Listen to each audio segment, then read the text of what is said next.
Sonograms, Lenten practices for self-reflection. Now, what on earth do sonograms have to do with the season of Lent? We're going to look into that as we go through to our practice today. Hi, I'm Dr. K.P. McKee, founder and executive director of a Spacious Place Creativity and Spirituality Center. As we walk through today's practice, we would love to hear from you. You can enter your questions or comments in the comment box on your computer or mobile device.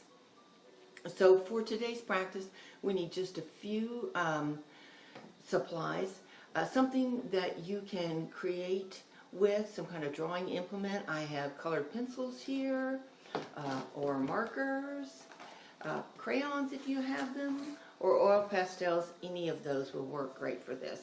And then you're going to want a pencil and a ruler, a pair of scissors, and then any kind of paper. It can be, just needs to be a rectangle. Doesn't matter the size or shape, depends on what size you want to do your project. And it can be a perfect square like this scrapbook paper that I have here. Lent is a season of self-reflection, a time we try to get real about who we are, what our truth is, and what our relationship is with God. And that is something that's good for us to do whatever our faith journey may be. So let's just think about that in relation to the sonogram. So here are two pictures of a sonogram that were of my daughter when she was in utero. And as you look at them, you can see they are pictures that are not what we typically think of as pictures. They are created by sound waves.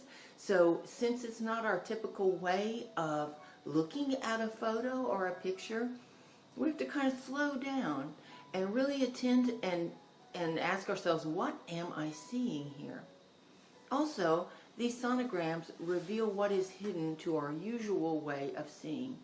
They give us new insight into our insides. And I know that's kind of corny, but I bet that will help you remember. And then last of all, it is a picture. It's something that I can hold in my hands. And because we are embodied beings, we bring our senses to our faith. And it helps to have something tangible like this. So just speaking about that, creating something tangible like that as a spiritual practice is very important for a couple of reasons. One thing is that it involves our bodies in our faith.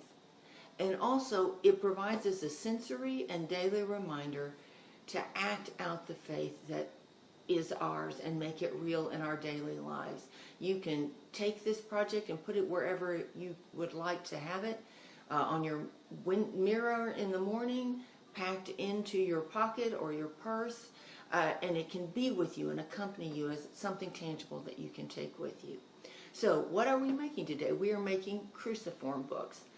Cruciform books are very appealing to us because of their shape. Their symmetry is centering to us, and also they draw our eyes inward to the very center of the book, which is where we're going to depict our deepest love and our greatest allegiance. And thirdly, for those of us who are Christians, they remind us of Jesus' love and sacrifice. So a cruciform book is a book in the shape of a cross, therefore the term cruciform. And to create one, you are simply going to take a rectangular shape out of each corner of your paper. And you can do this by measuring with your ruler. The only important thing with it is that it be the same size and shape at each corner, and that they face, if you're making a rectangle rather than a square, that they're going to face the same way. So this one is a rectangle, so I was careful to always have the long ways pointing this way. A simple way that you can do this is just to go ahead and get you some stiff paper and cut out the shape. Then you can just lay it and trace around it with your pencil. This is a square, so with that it won't matter, but this is a rectangle, so you want to have it facing the same way. So I'm going to cut along the pencil lines that I have already made here. And there's something wonderfully satisfying about using our scissors and feeling the rhythm of those moving through the paper.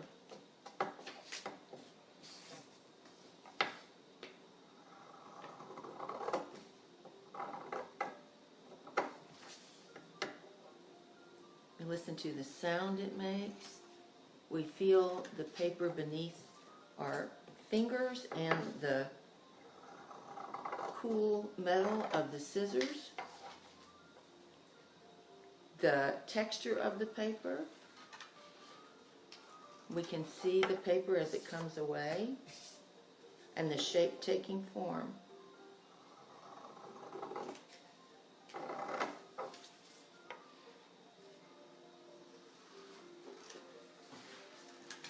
So this now looks like this. And now I'm going to start with the folding. So the corners tell me where to fold.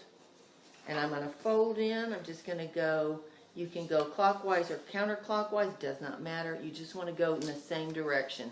You're going to fold and then fold its nearest neighbor. And then the neighbor here.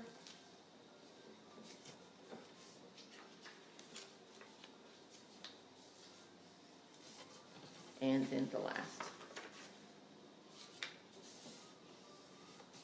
Now when I unfold it, I now have 4 sections that are facing inward. I'm going to fold this one in just a tad more. That's more what I want. And they are drawing my eyes here to this center section. And in the center section, I am going to do a depiction of God. And for mine, I just chose to use the Triquetra, which is a representation of the Trinity. So I'm just going to fill this in so we can see what we're working with here.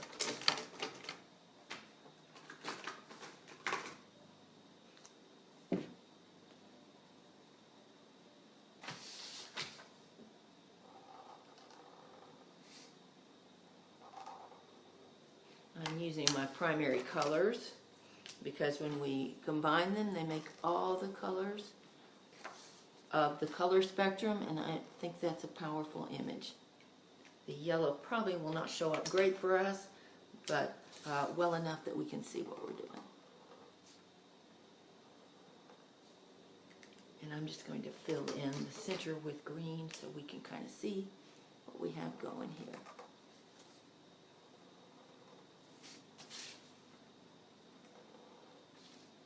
And that is a very simple beginning for making something like this. But what on earth are we going to do with the outsides here? And I have some suggestions for you. And whatever is appealing and helpful to your soul, you know that best. So I did not do anything in the center of these. These are for you to use as would be good for you. So these are modes of prayer that help us get in touch with our true self, and in our relationship with God by whatever name we call God. One is the prayer of contemplation. That is the prayer in which we are the listeners, where we still ourselves and we are just open to whatever God has to say to us. We have prayers of concern. These are our intercessory prayers, where we are praying for persons in need, for our planet, whatever is hurting and needs help. Prayer of confession. This is a prayer that we give attention to things that we have thought or said that we feel were detracting from our relationship with God, that we want to be honest about and get straight with God on, so that we can move into the joy God wants us to have in our lives. And then prayers of celebration for those daily joys that we have in our life, in our relationships, as we walk outside and see the beauty of the world around us.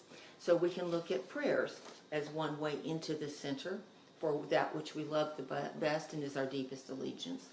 Another way is ways that we're going to attend to God during our day. So on our morning pillow, a prayer that we can utter as we wake up and give our day to God. When we are working, what practices do we want to bring to that so that we are aware of God and of our values due to our relationship with God in our work world? When we are doing our restorative practices, whatever we do to refresh and renew our souls, how can we be aware of God's presence and that gift is a part of God's hope for us? And then whenever we are laying our head down on our evening pillow to rest, what would be a prayer to close the day and give our dreaming time to God? Also, you can do quotations that name your relationship with God and your hopes for that relationship to grow. So here's some examples from my life. I came that they may have life and have it abundantly. Jesus. We are made of dreams and bones, from the Garden Song by Peter, Paul, and Mary. Everybody born comes from the Creator, trailing wisps of glory, Maya Angelou. And The Queen of Hearts is always your best bet, from Desperado by the Eagles. So you probably have some quotations that are meaningful to you and nourish your relationship with God. We would love to read them. And then another one is persons who picture for you aspects of God that you admire and want to emulate in your life. And because it's International Women's Day, I named some women here. And I think this is an important one to do this way, because putting their names around the edge and then putting our image for God in the center reminds us not to make idols of people, but to honor those things about them that draw us to God. And then one more idea. You can picture ways, metaphors that you have for God in your unique relationship with God. So I listed here clear water pouring into a glass pitcher, one way I see my relationship with God. God as storyteller, God as fire, and God as parent. So those are some ideas that you can use for your Cruciform book. Here is one that I did using metaphors for God that also has a cover. So I'm going to go ahead and just show you how to make a cover, and then I will show you this one. If you're going to make a cover for your Cruciform book, you want it to be the length of the longest side and slightly wider than the widest side. If you use squares to make yours, then it won't matter because all your sides are going to be the same width. But with this one, I did a little differently. I have one side that's wider than the other, so that means that my cover needs to be a little bit wider so that we can see the side. So what you quite simply are just going to take some glue, and in this center section on the back, apply your craft glue. So you'll need a few more supplies if you're going to put a cover on.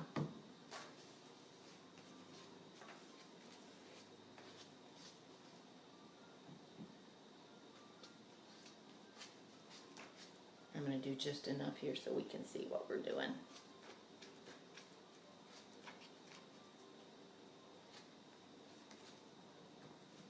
Then you want to line it up.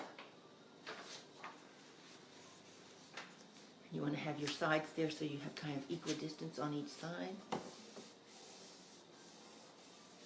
And then you can use the folds that you have already made to help navigate where the cover is going to be folded.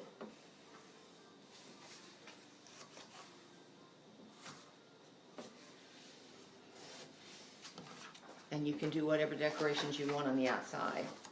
After you've gotten it folded, you're going to fold your sides in then. And then if you would like, it kind of has a purse feel too, or an envelope feel here. You can punch a hole. You're going to punch a hole through the side, the paper inside in here to string something through. You consider this a gift to yourself in the Lenten season. And then you can, it didn't punch through both. Just 1 second. Then you can tie it with the cord.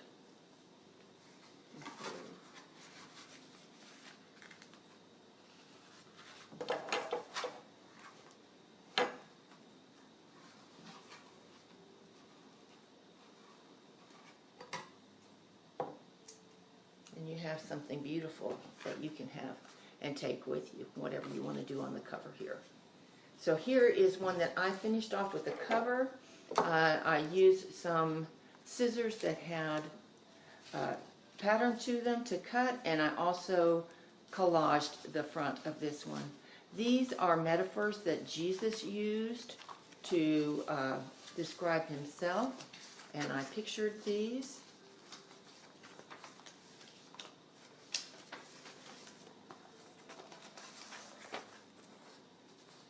So Jesus said, I am, and then he had the bread of life.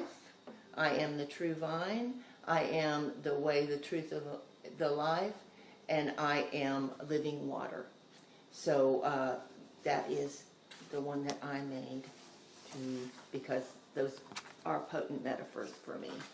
So if you have found this helpful, we would love for you to like it on Facebook. And also you can rewatch on Facebook, on YouTube, and also on our site, www.aspaciousplace.com. And we will be back on March 22nd for another soul sonogram practice. So would you join me in prayer? To see ourselves through your eyes, God, that is our prayer. Amen.